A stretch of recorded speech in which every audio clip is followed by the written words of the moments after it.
राधे राधे कृष्ण कन्हैया गोपाल प्यारो मुरली बजैया। जय श्री राधे, जय श्री राधे।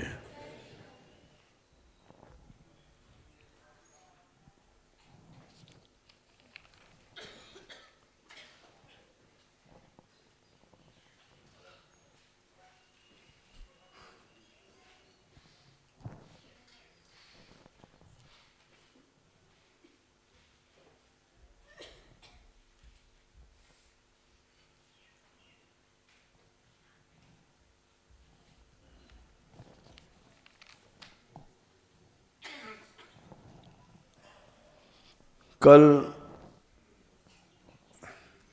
प्रसंग चला था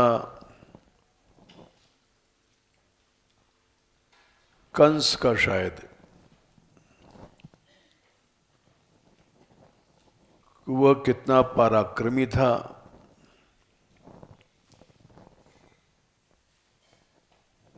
उसके पराक्रम की चर्चा भागवत में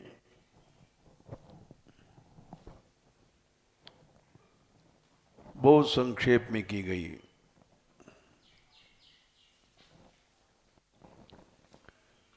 क्यों कि वो परीक्षित जी को भागवत सुनानी थी।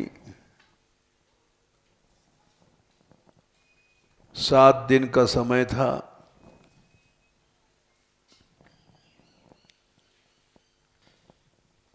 इसलिए बहुत संक्षेप में उन्होंने कृष्ण लीलाएं कही हैं।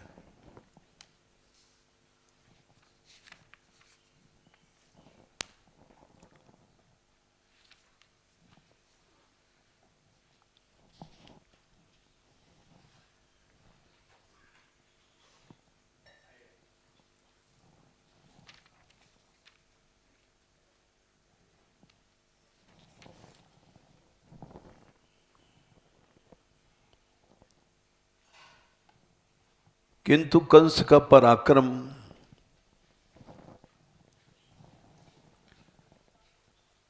रावण आदि से भी अधिक था।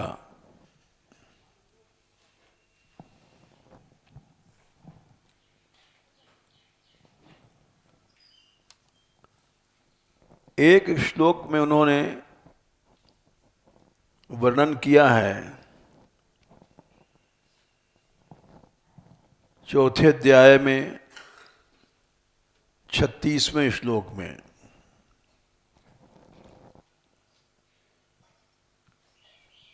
किम क्षेम शूरैर विबुधै असंयुग विकथनैः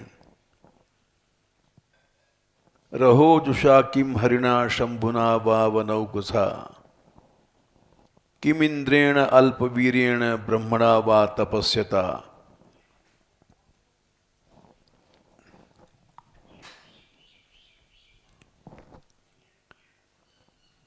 यहां कहा गया है कि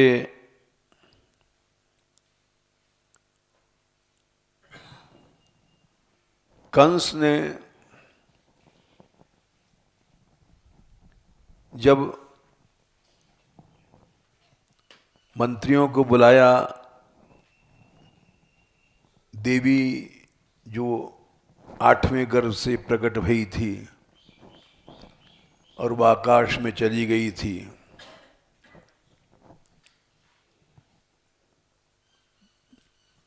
आहूय मंत्रिणः तेभ्य आचष्ट तत्स्वं यदुक्तम योग निद्रया। 10:4-29 मंत्रियों से कहा,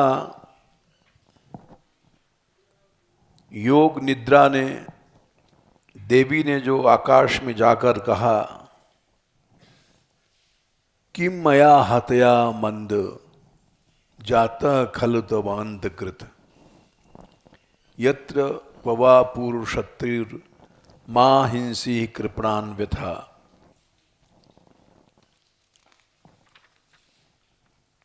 ये बात भगवती ने आकाश में जाकर के कही थी।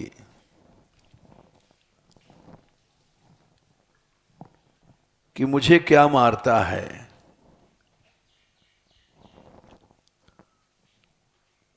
तेरा तो मारने वाला पैदा हो चुका है।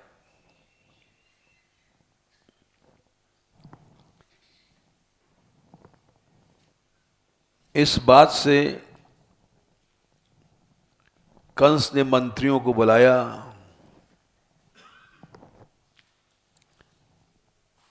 देवी की वाणी 10:4:12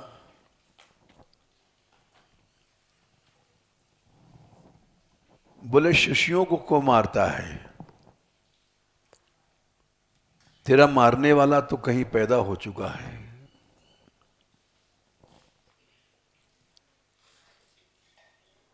ये बात सुनकर के उसने मंत्रियों को बुलाया।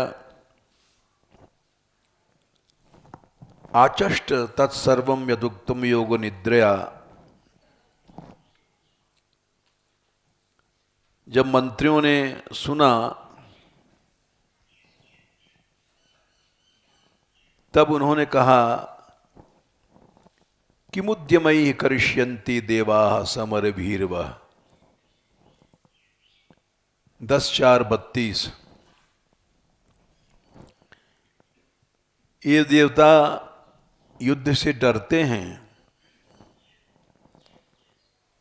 ये बेचारे क्या कर सकते हैं। नित्यम उद्विग्न मनसो ज्याघोषैर धनुषस्तव। जब तुम धनुष की टंकार करते हो सभी देवता घबरा जाते हैं।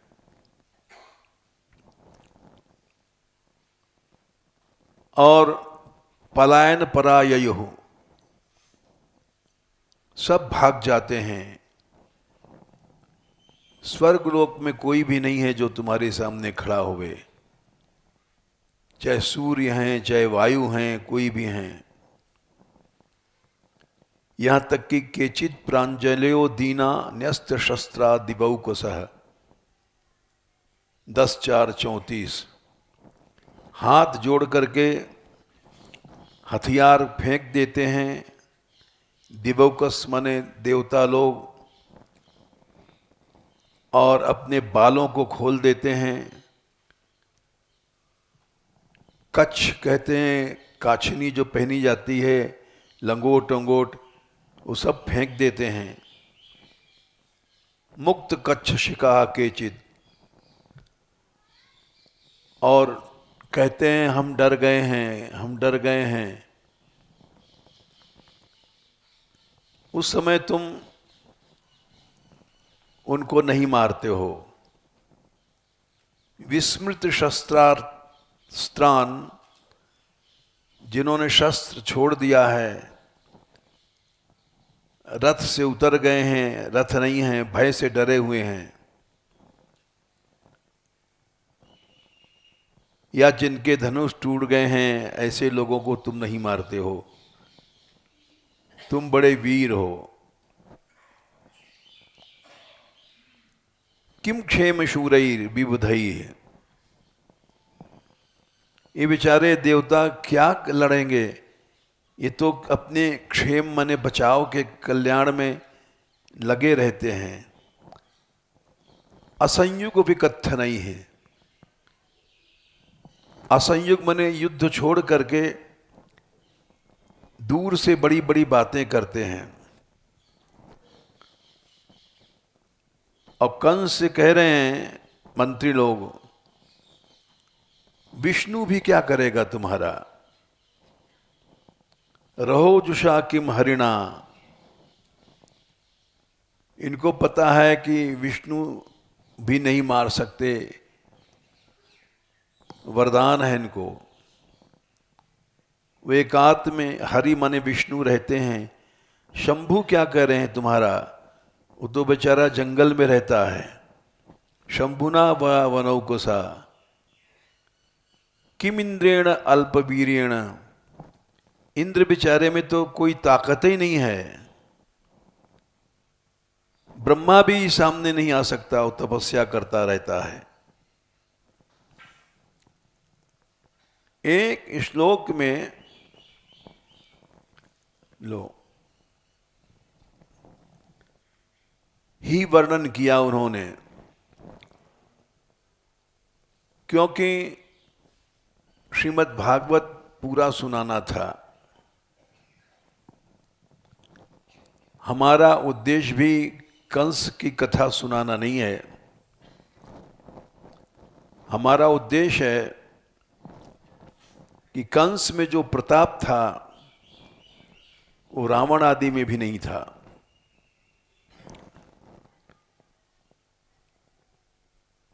और जो कहा गया है भयात कंसो, कंस ने डर के कारण भगवान की प्राप्ति किया, तो कंस मृत्यु से नहीं डरता था। और इसीलिए फिर ऐसा क्यों है? बोले मौत से वो नहीं डरता था। ये उसका पराक्रम गर्ग संहिता में लिखा है, गोलोक खंड 7वें अध्याय में।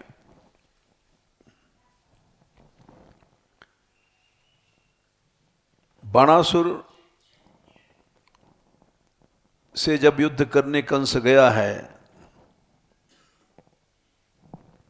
तो भगवान शंकर स्वयं आकर के रोक रहे हैं।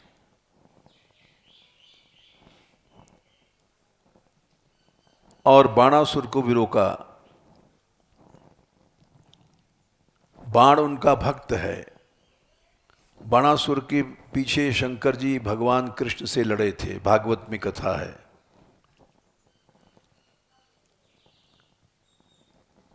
शंकर जी आते हैं, कहते हैं कि हे बाण, तुम युद्ध मत करो। कंस को मारने वाला कोई नहीं है संसार में, केवल कृष्ण ही हैं।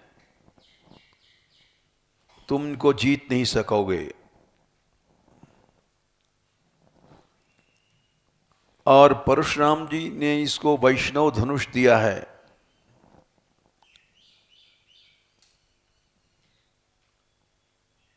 शिव ने युद्ध से रोका बाणासुर को। इतना पराक्रमी था।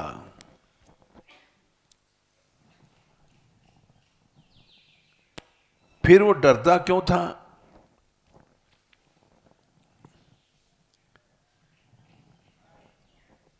वो मौत से नहीं डरता था। वीर लोग अपना सम्मान नहीं खोते हैं, अपनी वीरता को नीचा नहीं देखना चाहते। इसका प्रमाण है, कंस ने जब सब जीत लिए,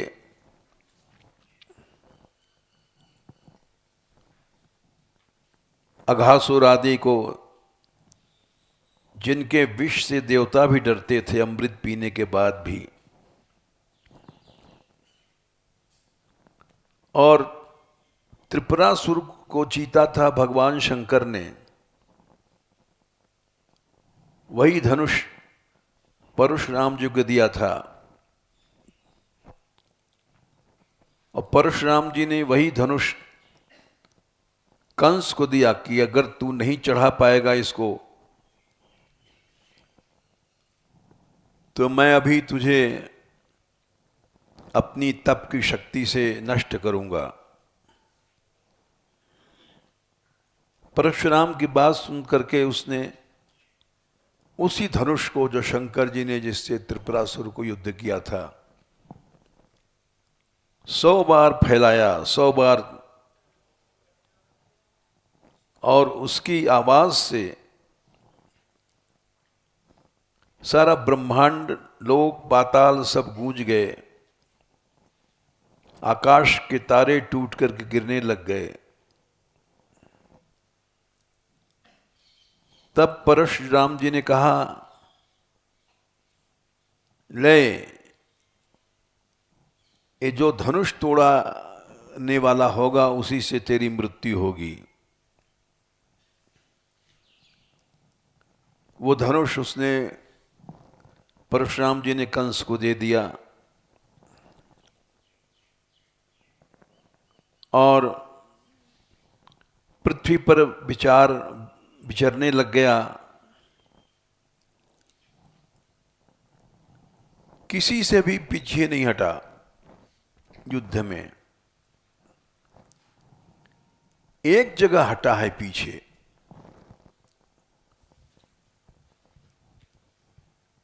जब बकासुर को उसने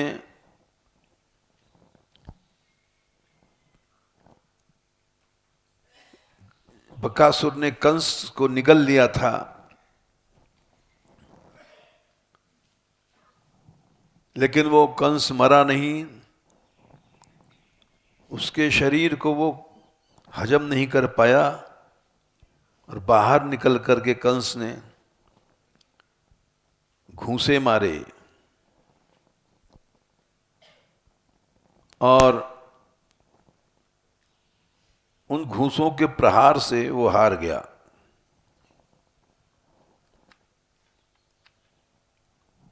तो उसकी बहन थी पूतना, वो लड़ने के लिए आई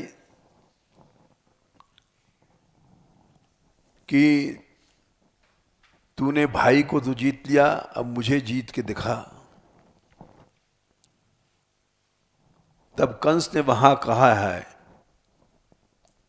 स्त्रिया सार्धम अहम युद्धम न करोमि कदाचन।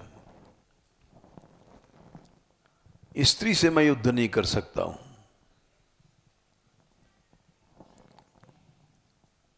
क्योंकि वीरों का गौरव वीरों से लड़ने में होता है, स्त्रियों से नहीं होता है।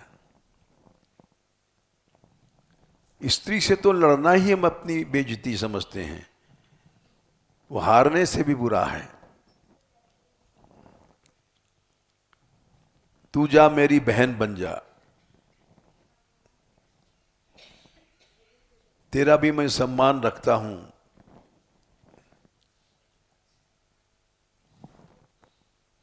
तो इसलिए एक तरह से कंस ने हार मानी, युद्ध में से पीछे हटा। क्यों हटा? मरने के डर से नहीं, गौरव, वीर का गौरव नष्ट हो जाएगा इसलिए हटा। कंस इसलिए डरता था कि हमारा गौरव न गिर जाए। वो इसीलिए इस कथा को हमने सुनाया कि वो जो प्रसंग था जो कल हम सुना रहे थे,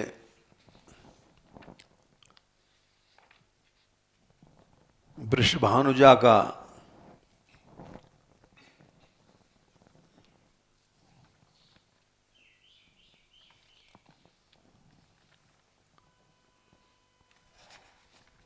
जिसको लोगों ने लिखा नहीं आज तक।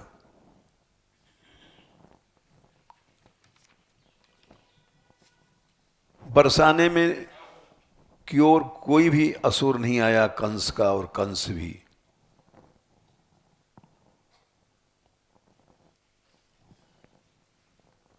क्यों?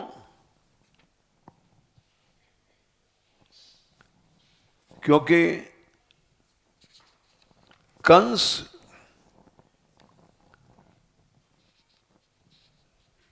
वृषभान जी से के सामने नहीं आ सकता था। उसका कारण था, न बरसाने में आ सकता था, न वृषभान जी के सामने, कंसोपि धर्षितो जातो, गिरिराज खंड अध्याय 6 श्लोक 5। ये मनगढ़ंत बात नहीं है, शास्त्र का प्रमाण है। कंस क्यों डरा? कंसोपि धर्षितो जातो दृष्ट्वा ते बलम अद्भुतम, उसने तुम्हारा अद्भुत बल देखा जो न देवताओं में उसको मिला, न कहीं असुरों में आज तक मिला। तो क्या वृषभान जी से कुश्ती लड़ा था? बोले नहीं। समीचीनम वरो राजन राधेयम तु हरिप्रिया। ग्वाल बाल बोले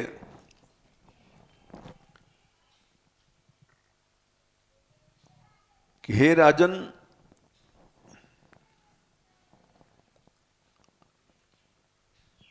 तुम्हारा वचन ठीक है। ये राधा जो हरिप्रिया हैं,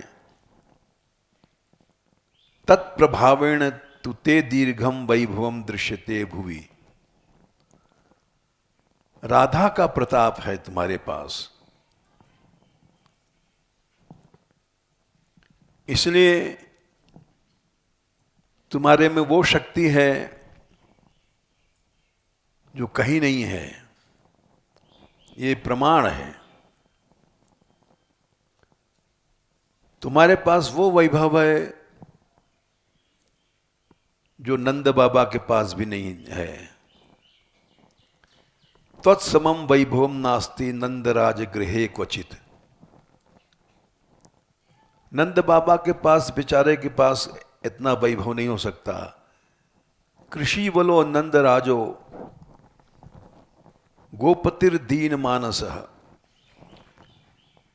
वो तो कृषि बल माने खेती करने वाले ग्वारियां हैं, दीन बुद्धि वाले हैं। तुम्हारे पास हरिप्रिया राधा रानी की शक्ति है। यहीं पर एक वाक्य है, कंसोपि धर्षितो जातो। उस बल से कंस भी धर्षित हुआ। धर्षित कहते हैं पराजित होकर के हार मान ले, उसको धर्षित कहते हैं।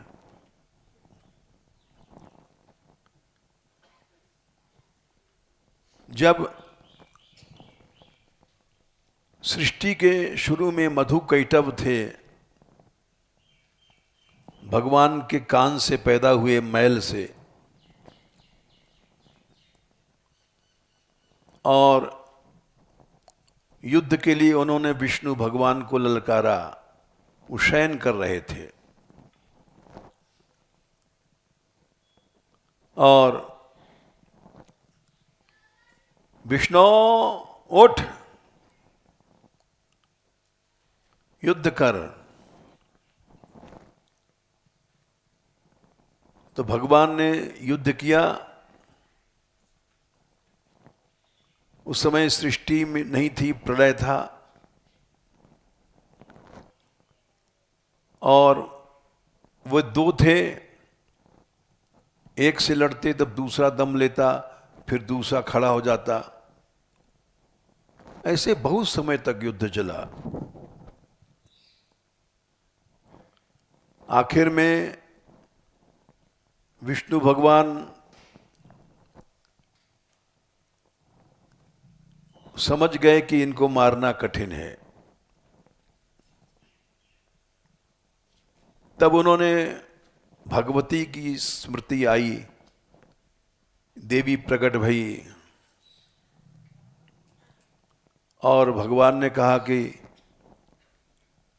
इनकी बुद्धि में व्यामोह उत्पन्न करो, ये मर नहीं रहे हैं।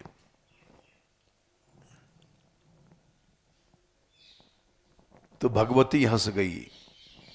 इसलिए शाक्त लोग शक्ति को ही ब्रह्म मानते हैं।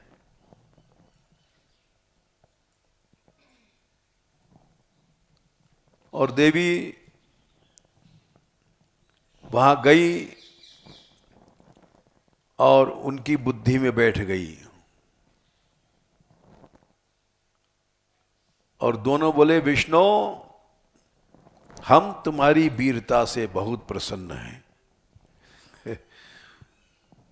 तुम बड़े वीर हो, हमारे सामने तो कोई खड़ा भी नहीं हो सकता है।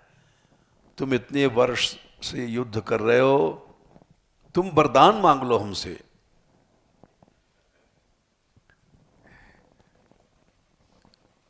भगवान बोले, यदि आप लोग हम पे प्रसन्न हैं तो हमको वरदान दोगे? बोले, हाँ, हम वीर हैं, जो कहते हैं वो करते हैं, तो अपनी मृत्यु दे दो हमको। भगवान को भिक्षा मांगनी पड़ी, इतने बलवान थे।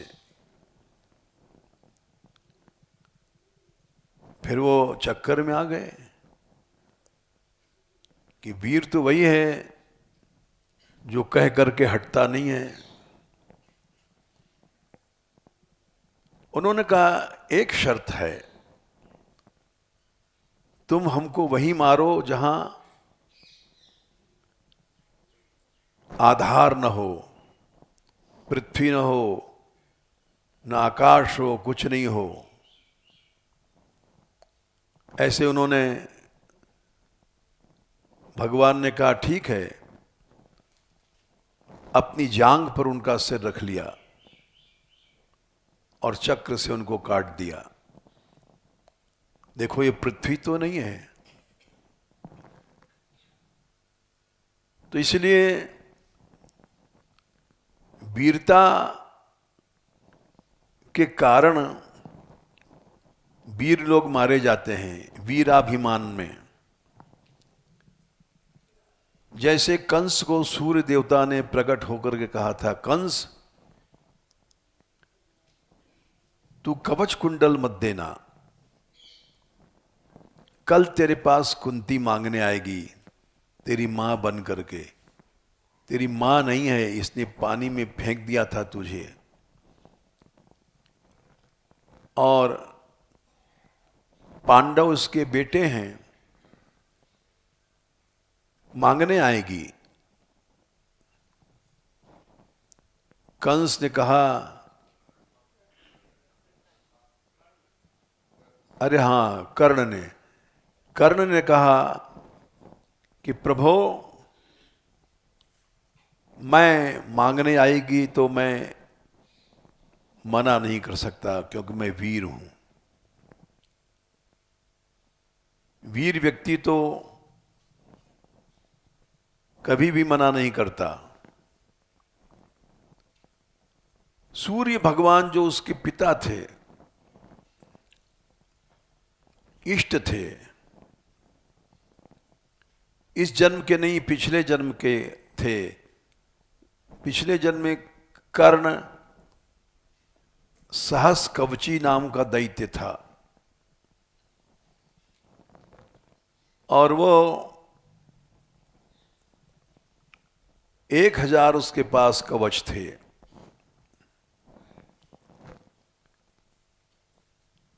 उसको मारने के लिए भगवान गए, नर नारायण, और युद्ध करने लग गए।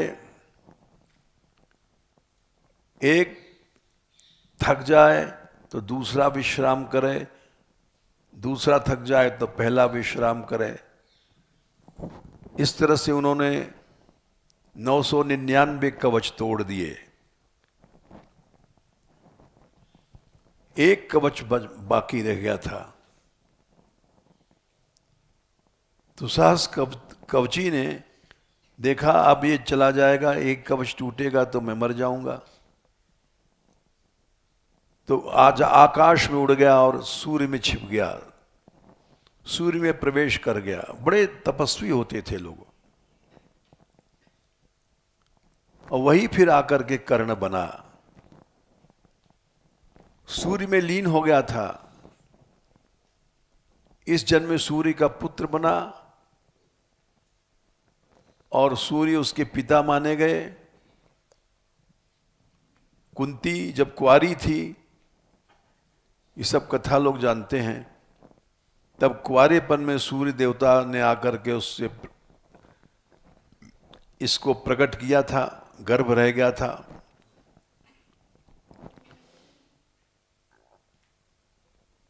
तो कर्ण जानता था कि कवच हमारे पास अमोघ है, जब तक है मैं नहीं मरूंगा।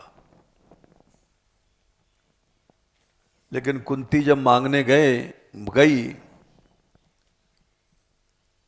तो फिर भी सूर्य देवता ने कहा, एक काम करना, अगर तू देगा ही,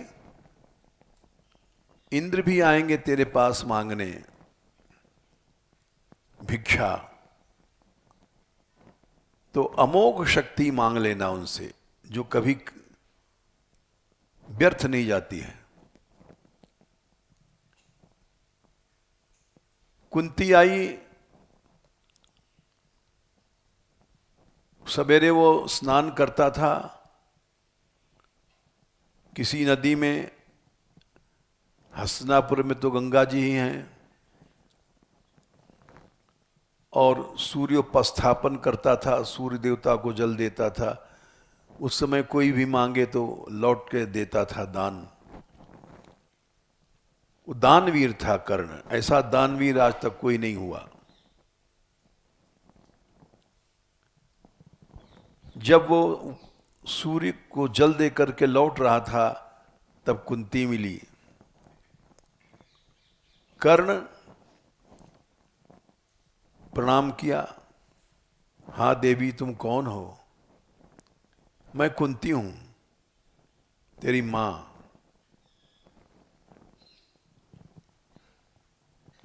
ठीक है माता जी, आप कैसे आई हैं?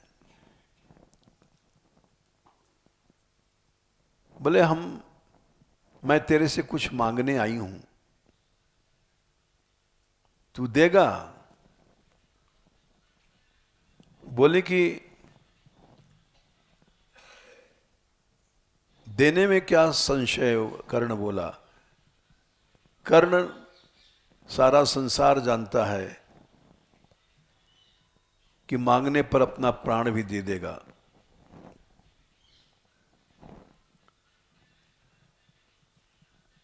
लेकिन माताजी आप मेरी मां बन रही हैं, आज बन रही हैं, इतने दिन तक आप कहां रही? मां होकर के आपने मुझे जल में प्रवाहित किया। जिस समय धनुष परीक्षण में दुर्योधन ने या अर्जुन ने कहा था कि मैं राजपुत्र से ही युद्ध करूंगा, उस समय अर्जुन ने सूत पुत्र कहा था। सूत कहते हैं सारथी को। सारथी क्षत्रिय से नीचे होता है। उस समय आप कहां चली गई थी? उस समय मेरी प्रतिष्ठा नष्ट हो गई थी। दुर्योधन ने तिलक किया कि राजा है, इसको मैं अंग देश का राज घोषित करता हूं, इसलिए मैं दुर्योधन का साथ दे रहा हूं। कुंती ने कहा कि मेरे 5 बेटे हैं, अर्जुन पुत्र है और तुम दोनों लड़ोगे, एक अवश्य मरेगा, तो 5 की संख्या घट जाएगी। कर्ण बोला नहीं घटेगी। मां अब तू आई है मेरे पास भिक्षा मांगने, अगर अर्जुन मर गया तो मैं पांडवों के पक्ष में आ जाऊंगा, संख्या तेरी 5 ही रहेगी। मैं मर गया तो कोई बात ही नहीं, क्योंकि अर्जुन के लिए तू भिक्षा मांगने आई है।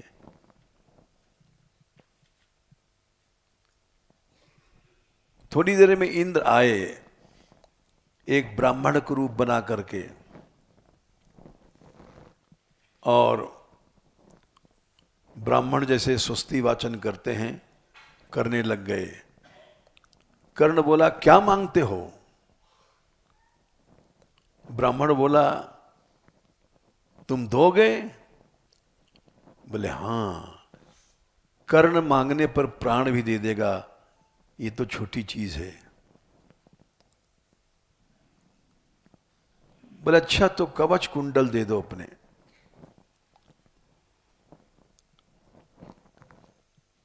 बोला, ब्राह्मण, तुम ब्राह्मण तो हो नहीं, तुम इंद्र हो, तुम अपने स्वरूप में आओ। इंद्र इंद्र बन गए, देवराज बन करके भीख मांग रहे हैं। उसने तुरंत छुरा निकाला, उसके शरीर में सब साथ साथ जुड़े थे जन्म के साथ, कवच और कुंडल, खच्च मारा और कवच अलग किया और कुंडल अलग किया। लो देवराज,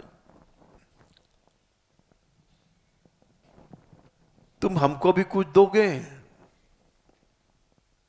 कर्ण बोला, इंद्र बोले, कुछ मांगो। बोले, अमोघ शक्ति दे दो। अमोघ शक्ति दिया उन्होंने, देना पड़ा और चले गए। तो वीर लोगों में एक चीज होती है, वो प्राण भले दे देंगे लेकिन अपनी वीरता का गौरव नहीं गिराते हैं, प्राण की परवाह नहीं करते हैं। अनेक उदाहरण हैं, एक दो नहीं। तो इसीलिए कर्ण ने नहीं, कंस ने कहा कि मैं स्त्री से युद्ध नहीं कर सकता हूं।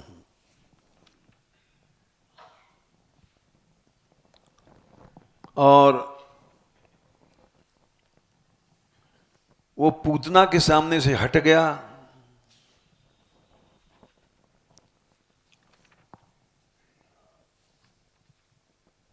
इसलिए डरता था। कंसोपि धर्षितो जातो, कंस धर्षित हुआ था बरसाने में या जाब में, कहीं भी कथा हुई है, घटना घटी है। धर्षित कैसे हुआ, इस बात को वहां ये जो पुस्तक छपने वाली है रसीली ब्रज यात्रा, उसमें लिखा गया है। कंस का स्त्री रूप बन गया था और 6 महीने उसने कंडा थापा। यह उसके लिए मरने से भी बुरा था, क्योंकि जब स्त्री से लड़ने में ही अपनी नाक कट्टी समझता है, स्त्री से युद्ध करने से मरना अच्छा है, तब स्त्री बन गया तो उसको कितना दुख होगा। ललिता जी ने 6 महीने कंडा थपवाया और ऐसा कहते हैं जब बहुत रोया, गिड़गिड़ाया, तब बोली कि जा तू किशोरी बट के सरोवर में स्नान करके बाहर निकल। जब बाहर निकला स्नान करके, तब उसका पुरुष रूप बन गया। तो इसलिए वो भयभीत था राधा रानी से और बरसाने से, वृषभान जी से भयभीत था। क्यों वृषभान के पास क्यों भयभीत था? राधेयम तु हरिप्रिया राधा या हरिप्रिया रहती हैं, तत्प्रभावेण ते दीर्घम वैभवम दृश्यते भुवि। राधा के प्रभाव से बृषभान जी के पास ऐसी शक्ति है। कंस डरता था,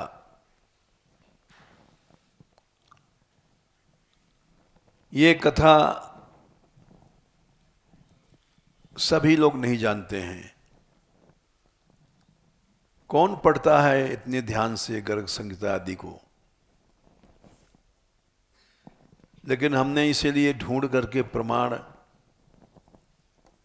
निकाला, और ये प्रमाण रसीली ब्रज यात्रा में दिया जाएगा। ये लीला भी दी जाएगी।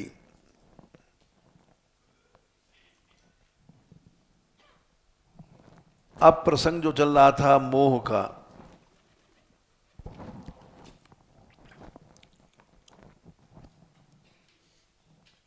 वो मोह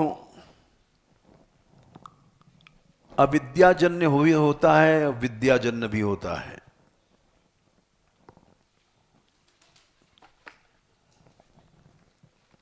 अविद्याजन्य तो हम लोगों का है,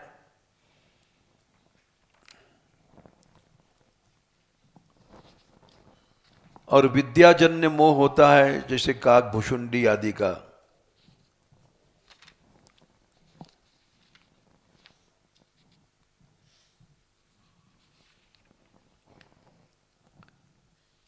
यह महापुरुषों का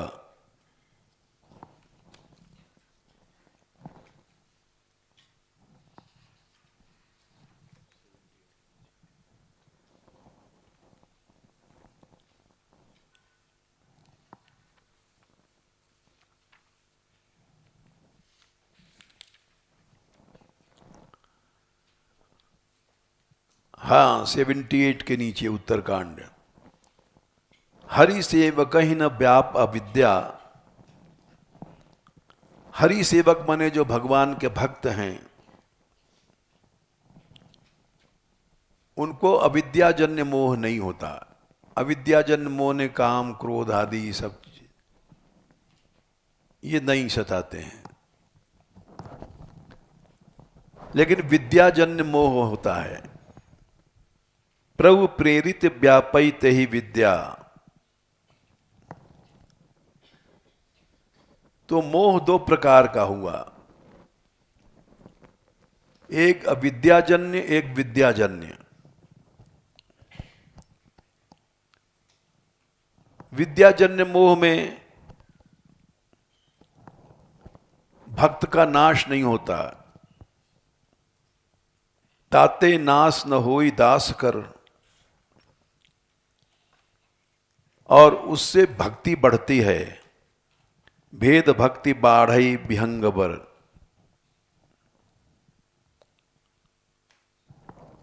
बढ़ती है? बोले हां। अविद्याजन्य मोह से तो जीव का भक्ति का नाश होता है, और विद्याजन्य मोह से भक्ति बढ़ती है। कैसे बढ़ती है? जैसे काक भुषुंडी जी ने देखा, एक बालक जूठन खा रहा है, जूठन गिर रहा है, और जैसे बच्चा बार बार उसी को उठा के खा लेता है, तो उनको मोह हो गया। ये क्या? ये प्रभु बालक बन के खेल रहे हैं। बालक कहीं भी गिर जाएगी, वो चीज घृणा नहीं करेगा, उठा के खा लेगा। ये सब देख करके उनको प्राकृत 77 प्राकृत शिशु युव लीला देखी भयो मोहि मोह। जैसे छोटा बच्चा डरता है, खुश होता है, आवत निकट हंसही प्रभु भाजत रुदन कराही। 77 जाऊं समीप गहन पद फिर चितई पराह। दौड़ के भागते हैं डर के कारण।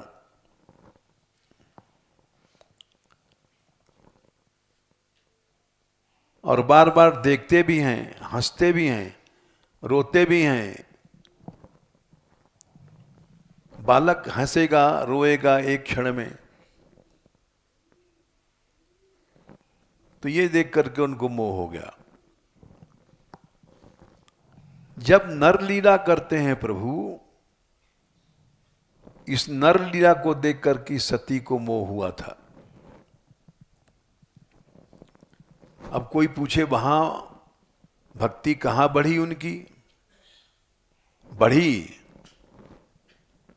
जब पार्वती बनकर के उन्होंने प्रश्न किया, तब शंकर जी ने उनको फिर से राम कथा सुनाई और भक्ति बढ़ी उनकी। गोपाल सहस्रनाम सुनाया उन्होंने, कृष्ण भक्ति बढ़ी। अवश्य बढ़ती है। थोड़ी देर के लिए ऐसा लगता है व्यवधान आ गया,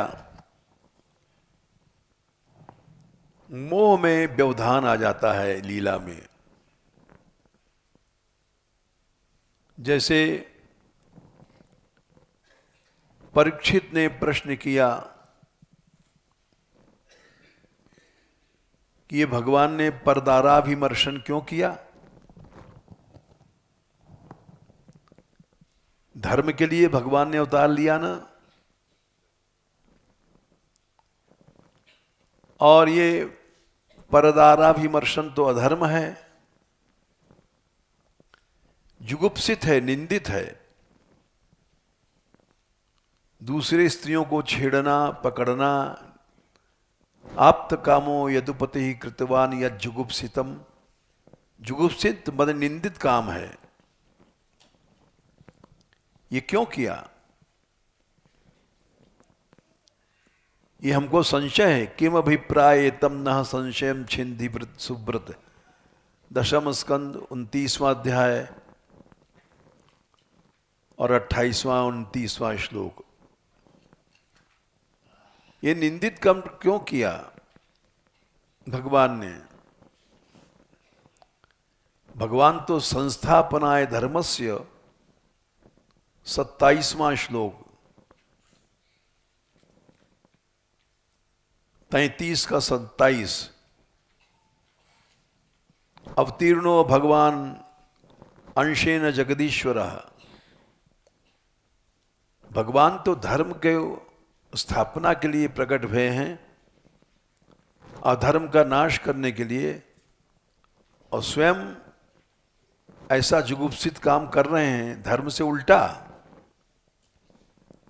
धर्म व्यतिक्रमो दृष्ट, धर्म से व्यतिक्रम माने उल्टा का बात है सब।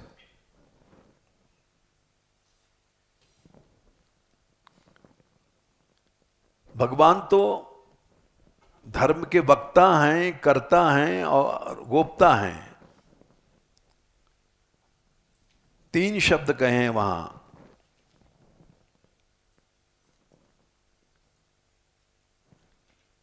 जो वक्ता है, जो बोलता है, वो जब करता है स्वयं, तब धर्म की रक्षा होती है।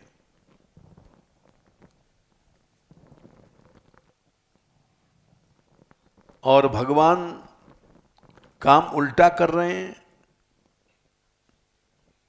धर्म का लेक्चर तो दे रहे हैं, भर्तु शुश्रूषणम स्त्रीणाम परो धर्मो है माया।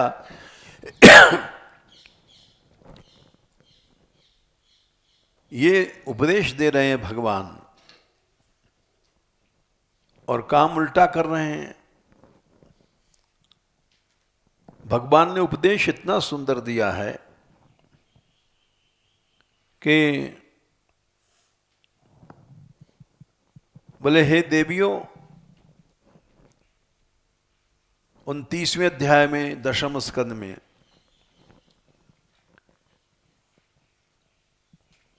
ये पर पुरुष से मिलना, ये अस्वर्गम अयशस्सम च फल्गु कृच्छम भयावहम, 6 दोष बताए हैं। जुगुप्सितम च सर्वत्र औपपत्यम कुल स्त्रिया। कोई भी स्त्री औपपत्य, उपपत्ति कहते हैं अपने पति को छोड़ करके एक दूसरे से संपर्क करना। 6 दोष बताए हैं। अस्वर्गम, निश्चय है कि मरने के बाद उसको स्वर्ग नहीं मिलेगा, नरक मिलेगा। चलो मरने के बाद मिलेगा तो मिलेगा कोई, अजीते जी अयशस्सम, यश नष्ट हो जाता है। दूसरा दोष,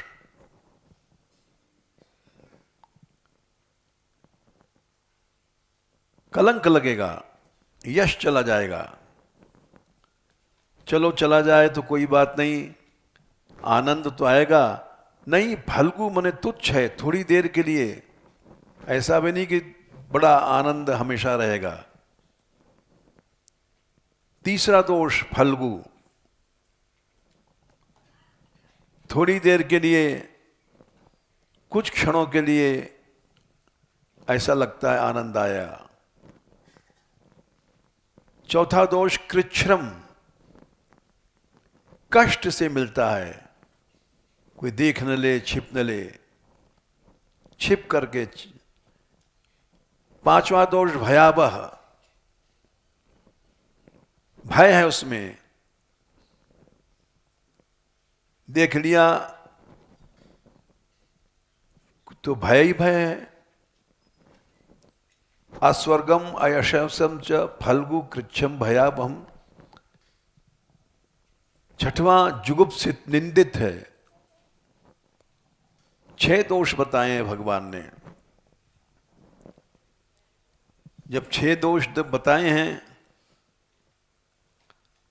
तो फिर आप धर्म के लेक्चर दे रहे हैं और कर रहा है आप उल्टा काम।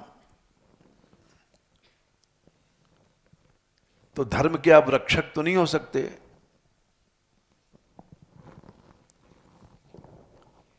देना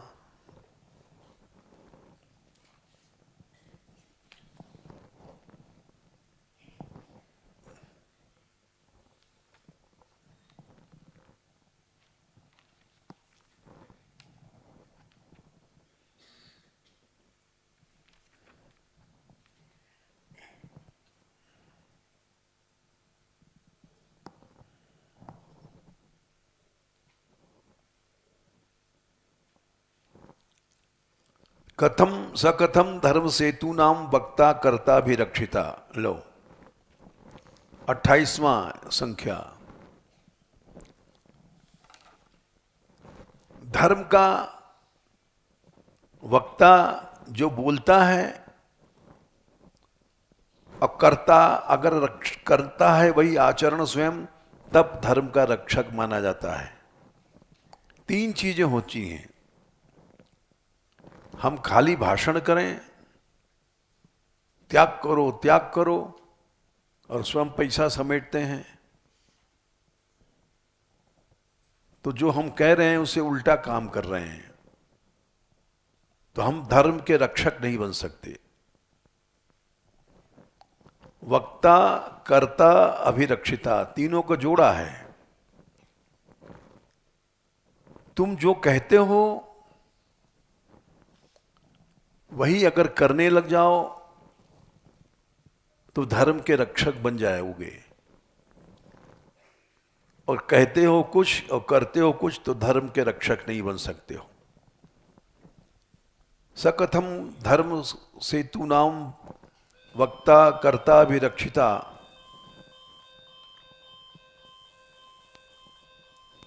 तो भगवान ने उल्टा काम क्यों किया? तो परीक्षित जी का प्रश्न था, वो सही था, और सुखदेव जी ने कहा धर्म व्यतिक्रमो दिष्ट। 30वां श्लोक। धर्म का व्यतिक्रम माने उल्टा देखा जाता है ईश्वराणाम, ईश्वरों में।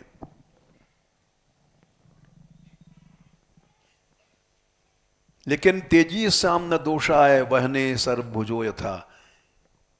तेजस्वी पुरुषों को दोष नहीं लगता। भगवान की बात नहीं है, तेजस्वी कोई भी महापुरुष है तो उसमें दोष नहीं लगेगा। समर्थ को नहीं दोष गुसाई, रवि पारक बाबक सर सुर सुर सर गिनाई। समय हो गया, तो इसलिए इन लीलाओं को देख करके जब मोह हुआ, थोड़ा सा परीक्षित को संशय हुआ, तो वही जो रास का प्रकरण चल रहा था बंद हो गया, व्यवधान आ गया। ऐसा सुंदर प्रकरण चल रहा था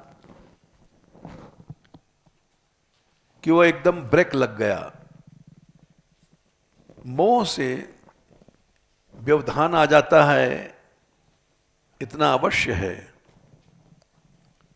लेकिन जो सामर्थ्यवान पुरुष हैं उनको मोह होता है तो उनकी भक्ति बढ़ती है, उनको अविद्या का संसार का चक्कर नहीं मिलता जैसे हम जैसे लोगों को मिल रहा है। संसार में बार बार जन्म, बार बार मरण और क्षय, शत्रु, काम, क्रोध, मोह, लोभ, ये उनको नहीं होता है। जय श्री राधे।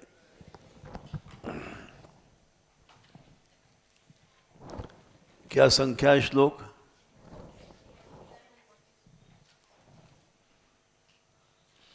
46।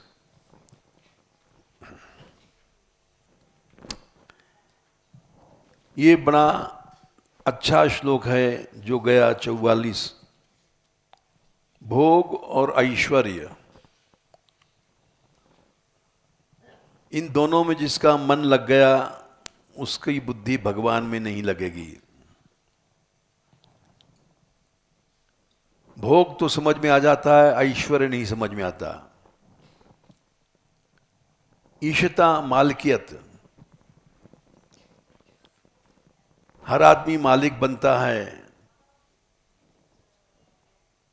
हर गृहस्थी कहता है मेरा घर, इस घर में मैं जो कहूं वो होगा। बाप कहता है मौज, मैं जो कहूं वो होगा। बेटा कहेगा हम जो कहें वो होगा। सास कहती मैं जो कहूं वो होगा। बहू कहती मैं जो कहूंगा वो होगा। ये हर जीव ऐश्वर्य के पीछे मर रहा है। गुरु कहता है मैं जो कहूं वो होगा। चेला कहता है नहीं मैं जो कहूं वो होगा। एक इसमें श्लोक है बड़ा सुंदर, भागवत देना, यद्यप देर लग जाती है लेकिन एक श्लोक तो बता ही देते हैं कि ये जो मालकियत है ये सबसे खराब बुद्धि है, दुष्ट बुद्धि है। ये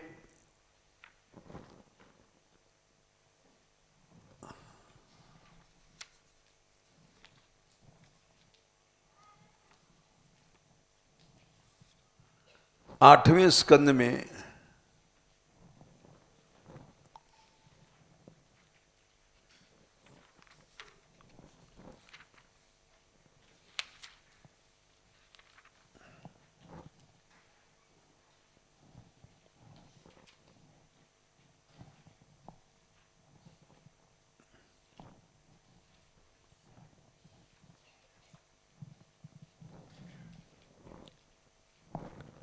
श्लोक तो याद है, संख्या देख रहे हैं। क्रीडार्थम आत्मनिदम अच्छा हाँ ठीक है, 20 है, 22 का 20, 8, 22, 20। क्रीडार्थम आत्मनिदम त्रिजगत कृतम ते, ये सारा संसार भगवान ने अपने खेलने के लिए बनाया है। स्वाम्यम मने मालिकियत, खुद ही मने दुष्ट बुद्धि वाले, स्वामी मने इसके मालिक बनते हैं। ये मेरा घर, मेरा मकान, मेरी स्त्री, मेरा बेटा, मेरी बेटी, स्वामी बनते हैं।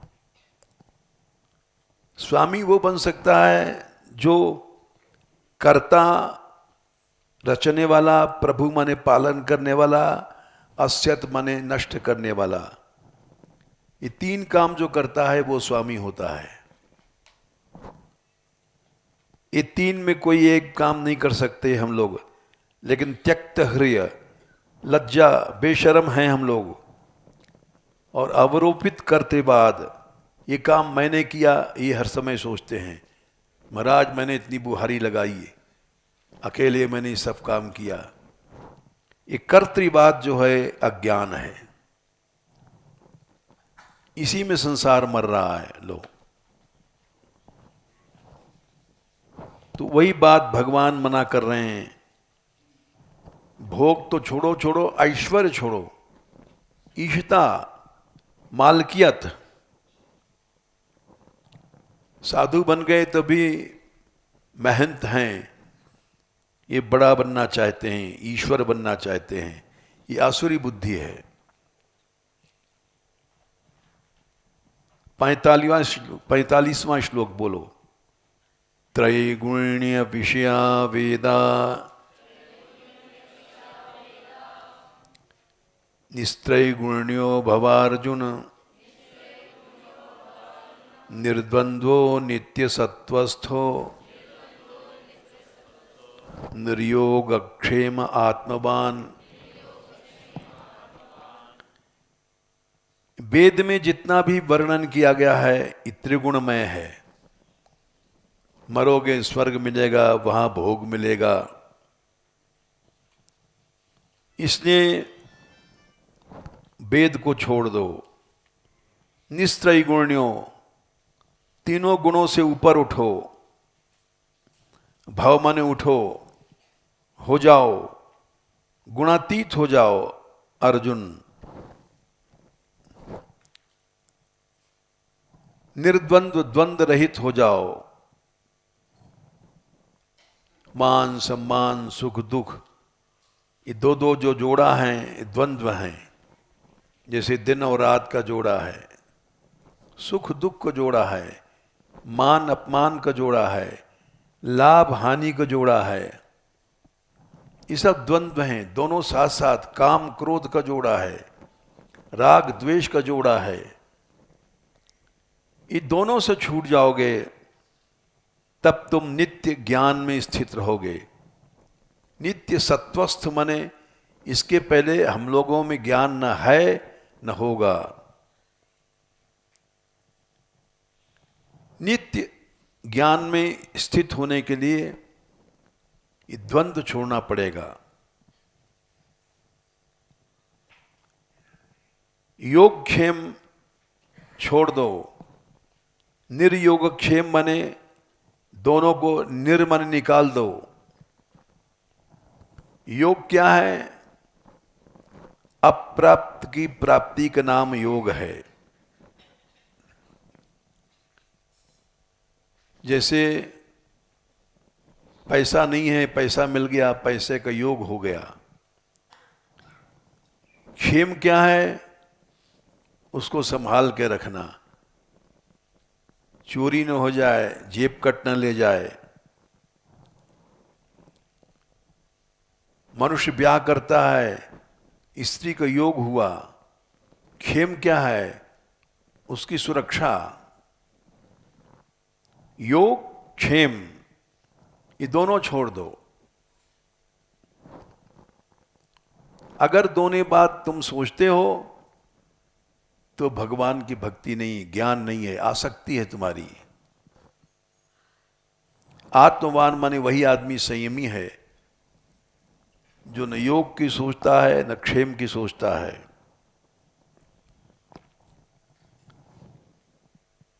भगवान पर छोड़ दो। अनन्यास चिंतयन्तो माम ये जनाः पर्युपासते तेषां नित्याभियुक्तानां योगक्षेमं वहाम्यहम्। कुछ मत सोचो, भगवान करेगा। बोले बिना सोचे कैसे करेगा? बोले देख लो, छोटा बच्चा गोद का न कभी सोचता है हमको क्या खाना है, क्या पीना है। यहां तक कि शौच हो जाता है तो मल भी नहीं धोता। मां आके धो देती है। योगक्षेम की न सोचो, उससे एक ऐसी शक्ति मिल जाएगी तुमको। विश्वास नहीं है हम लोगों को, इसलिए योगक्षेम की सोचते हैं। योगक्षेम के न सोचना, इसको लोग बेवकूफ़ी समझते हैं। लेकिन सच्चा ज्ञान और सच्ची भक्ति यही है। फिर से बोलो, त्रैगुण्य विषया वेदा निस्त्रैगुण्यो भवार्जुन निर्द्वंद्वो नित्य सत्वस्थो निर्योगक्षेम आत्मवान। एक श्लोक भी आ जाए तो भवसागर पार है। चलो एक और पढ़ ले। यावान अर्थ उदपाने सर्वतः संप्लुतोदके तावान सर्वेषु वेदेषु ब्राह्मणस्य विजानतः।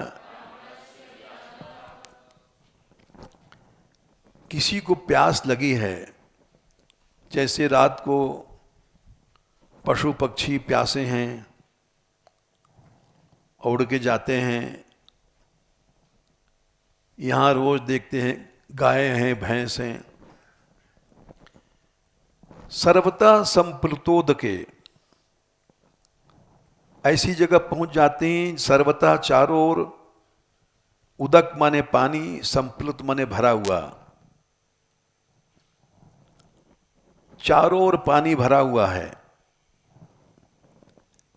लेकिन पानी पीने के लिए किसी एक किनारे पर खड़ी हो जाएंगी।